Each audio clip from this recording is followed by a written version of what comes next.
ಹಸಿರೇ ಗಿಡ ಮರ ಬೆಳೆಸಿ, ಗಿಡ ಮರ ಬೆಳೆಸಿ, ಹಸಿರೇ ಹಸಿರೇ.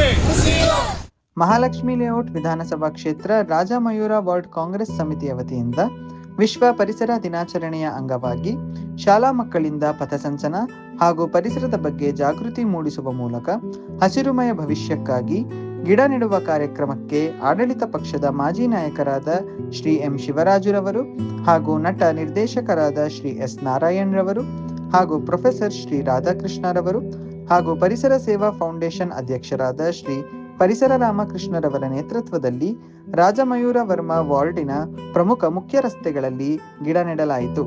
ಇದೇ ಸಂದರ್ಭದಲ್ಲಿ ಬ್ಲಾಕ್ ಅಧ್ಯಕ್ಷರು ಹಾಗೂ ವಾರ್ಡ್ ಅಧ್ಯಕ್ಷರು ಹಾಗೂ ಪದಾಧಿಕಾರಿಗಳು ಹಾಗೂ ಮಹಿಳಾ ಬ್ಲಾಕ್ ಅಧ್ಯಕ್ಷರು ಹಾಗೂ ಮಹಿಳಾ ವಾರ್ಡ್ ಅಧ್ಯಕ್ಷರು ಹಾಗೂ ಪ್ರಮುಖ ಮುಖ್ಯ ಮುಖಂಡರು ಹಾಗೂ ಕಾರ್ಯಕರ್ತರು ಭಾಗವಹಿಸಿದ್ದರು. ಇವತ್ತು ವಿಶೇಷವಾಗಿ ವಿಶ್ವ ಪರಿಸರ ದಿನಾಚರಣೆ ಅಂಗವಾಗಿ ಇವತ್ತು ನಾವು ರಾಜಮಯೂರ ವಾರ್ಡಿನಲ್ಲಿ ಇವತ್ತು ಸುತ್ತಮುತ್ತ ಇರ್ತಕ್ಕಂಥ ಎಲ್ಲ ವಾರ್ಡಿಗೆ ಸಂಬಂಧಪಟ್ಟ ಎಲ್ಲ ಸಹ ಗಿಡ ನೆಡೋ ಕಾರ್ಯಕ್ರಮ ಇಟ್ಕೊಳ್ಳೋದು. ಶಾಲಾ ಮಕ್ಕಳು ಮತ್ತು ಎಲ್ಲ ಪಥಸಂಚಲನ ಮಾಡ್ಕೊಂಡು ಇವತ್ತು ಬೆಳಗ್ಗೆಂದು ಸಹ ಬೆಳಗ್ಗೆ 8 ಗಂಟೆಗೆ ಸಹ ನಾವು ಬೆಳಗ್ಗೆಂದು ಗಿಡ ನೆಡೋ ಕಾರ್ಯಕ್ರಮ ಪ್ರತಿಯೊಂದು ರಸ್ತೆಯಲ್ಲೂ ಸಹ ಮಾಡ್ಕೊಂಬಂದ್ವಿ. ಈ ಒಂದು ಕಾರ್ಯಕ್ರಮಕ್ಕೆ ನಮ್ಮ ಮಾಜಿ ಆಡಳಿತ ಪಕ್ಷ ಎಂ ಶಿವರಾಜರು ಆಗಮಿಸಿದರು, ಹಾಗೂ ಚಲನಚಿತ್ರ ನಟರಾದಂಥ ನಿರ್ದೇಶಕರು ಎಸ್ ನಾರಾಯಣ್ ಸಹ ಆಗಮಿಸಿದರು, ಹಾಗೆ ಪ್ರೊಫೆಸರ್ ರಾಧಾಕೃಷ್ಣ ಅವರು, ಹಾಗೆ ನಮ್ಮ ಇರ್ತಕ್ಕಂಥ ವಾರ್ಡ್ ಅಧ್ಯಕ್ಷರುಗಳು ಮತ್ತು ಎಲ್ಲ ಸ್ನೇಹಿತರು, ನಮ್ಮ ಎಲ್ಲ ಸ್ನೇಹಿತರು ಮಹಿಳಾ ಅಧ್ಯಕ್ಷರು ಎಲ್ಲ ಸಹ ಬಂದು ಒಂದು ಪರಿಸರ ಕಾಪಾಡಿದ್ದಾರೆ.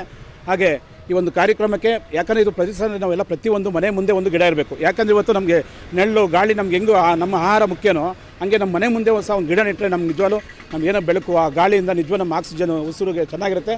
ಆಮೇಲೆ ಇವತ್ತೆಲ್ಲ ಬೇಜಾನ್ ಕಾಂಕ್ರೀಟ್ ರಸ್ತೆ ಆಗಿದೆ.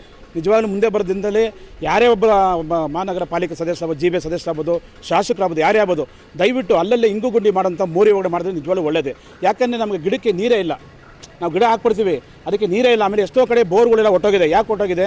ಇಲ್ಲ ಟಾರ್ ರೋಡ್ ಬಿಟ್ಟು ಕಾಂಕ್ರೀಟ್ ರೋಡ್ ಮಾಡ್ತಾರೆ. ಟಾರ್ ರೋಡ್ ಮಾಡಬೇಕು, ಅಲ್ಲಲ್ಲೇ ಇಂಗು ಗುಂಡಿ ಮಾಡಬೇಕು. ಪ್ರತಿಯೊಂದು ಮನೆಗಳು ಸಹ ನಿಮ್ಮ ಮನೆಯಲ್ಲೇ ಕೆಳಗಡೆ ಪಾರ್ಕಿಂಗಲ್ಲಿ ಅಟ್ಲೀಸ್ಟ್ ಒಂದು ವಾಟರ್ ಸೋರ್ಸು ಏನು ಇವತ್ತು ಮಳೆ ನೀರನ್ನ ಸೇಕರಣೆ ಮಾಡಿ ಅಟ್ಲೀಸ್ಟ್ ಬಂದರೆ ಭೂಮಿಗೆ ಹೋಗುತ್ತೆ, ನಿಮ್ಮ ಬೋರ್ಗೂ ಸಹ ನೀರು ನಿಮ್ಮ ಮನೆ ಇರ್ತಕ್ಕಂಥದ್ದು ಇರ್ತದೆ. ಹಾಗಾಗಿ ಪರಿಸರ ಅನ್ನೋದು ಭಾಳಷ್ಟು ನಮಗೆಲ್ಲರಿಗೂ ಬೇಕಾಗಿದ್ದಂಥ ನಮಗೆ ನೆರಳು, ಗಾಳಿ, ಉಸಿರಾಟ ಆಡಲೇಬೇಕಾದ್ರೆ ಒಂದು ಗಿಡ ಇದ್ದರೆ ಒಂದು ನೋಡಿ ಈ ರೀತಿ ಒಂದು ಒಳ್ಳೆ ಗಾಳಿ ಬರುತ್ತೆ. ಆ ಗಾಳಿ ಮತ್ತು ಆಕ್ಸಿಜನ್ನಿಂದ ನಮ್ಗೆ ಆರೋಗ್ಯ ಚೆನ್ನಾಗಿರುತ್ತೆ. ಹಾಗಾಗಿ ಪ್ರತಿಯೊಬ್ಬರು ಮನೆ ಮುಂದೆ ಮನೆಗೊಂದು ಮಕ್ಕಳು ಹೆಂಗೆ ಬೇಕೋ ಹಂಗೆ ನಿಮ್ಮ ಮನೆ ಮುಂದೆ ಒಂದು ಗಿಡ ನೆಟ್ಟರೆ ನಿಜವಾಗ್ಲೂ ಚೆನ್ನಾಗಿರ್ತದೆ. ಪ್ರತಿಯೊಬ್ಬರಿಗೂ ಸಹ ಈ ಆರೋಗ್ಯ ದೃಷ್ಟಿಯಿಂದ ಪರಿಸರ ಗಿಡವನ್ನು ನೆಡಬೇಕು. ದೇಶದ ಒಂದು ಎಲ್ಲ ಕಡೆ ಇವತ್ತಾಗಲೇ ಬೆಂಗಳೂರು ಗ್ರೀನ್ ಸಿಟಿ ಅಂತ ಇದ್ರು, ಎಷ್ಟೋ ಕಡೆ ಇವತ್ತೆಲ್ಲ ಮರ ಗಿಡ ಅಲ್ಲಿ ಕಟ್ ಮಾಡ್ತಾ ಇದ್ದಾರೆ. ರಸ್ತೆ ಅಗಲೀಕರಣ ಮತ್ತೊಂದು ಮಾಡೋ ಜಾಗದಲ್ಲಿ ಮರಗಳು ಕಟ್ ಮಾಡಿ, ದಯವಿಟ್ಟು ಮರಗಳನ್ನ ಕಟ್ ಮಾಡೋದು ಬಿಟ್ಟು ಬೇರೆ ಕಡೆ ಜಾಗ ವ್ಯವಸ್ಥೆ ಮಾಡಬೇಕು. ಹಾಗಾಗಿ ದಯವಿಟ್ಟು ನಾನು ಯಾರಿಗೆ ಕೇಳ್ಕೊಂಡು ಏನಪ್ಪ ಅಂದರೆ ಅಧಿಕಾರಿಗಳಿಗೆ ಮರ ದಯವಿಟ್ಟು ಕಟ್ ಮಾಡೋಕೆ ಹೋಗ್ಬೇಡಿ. ಯಾಕೆ ಮನುಷ್ಯ ಅದು ನಾಳೆಷ್ಟು ನಮಗೇನಾಗುತ್ತೆ. ಆಮೇಲೆ ಎಲ್ಲೋ ಕೆಲವು ಮನೆಗಳಲ್ಲಿ ನನಗೆ ಗೊತ್ತಿಲ್ಲ ಸುಮ್ಮನೆ ಮರ ಕಟ್ ಮಾಡ್ತಾರೆ, ಮಾಡೋಕೆ ಹೋಗ್ಬೇಡಿ.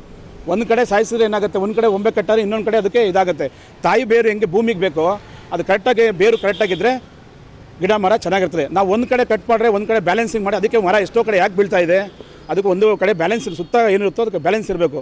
ಒಂದು ಕಡೆ ಯಾವಾಗ ನಾವು ಭಾರ ಬೀಳುತ್ತವೋ ಆ ಮರ ಭಾರಕ್ಕೆ ಒಂದು ಕಡೆ ಬೀಳುತ್ತೆ. ಹಂಗಾಗಿ ಯಾವ ಕಡೆ ರೈಟು ಮತ್ತು ಇರ್ತಕ್ಕಂಥ ಮರಗಳು ದಯವಿಟ್ಟು ನೀವು ಕಾಪಾಡಬೇಕಂತ ಸಾರ್ವಜನಿಕ ವಿನಂತಿಸ್ಕೊಳ್ತೀನಿ.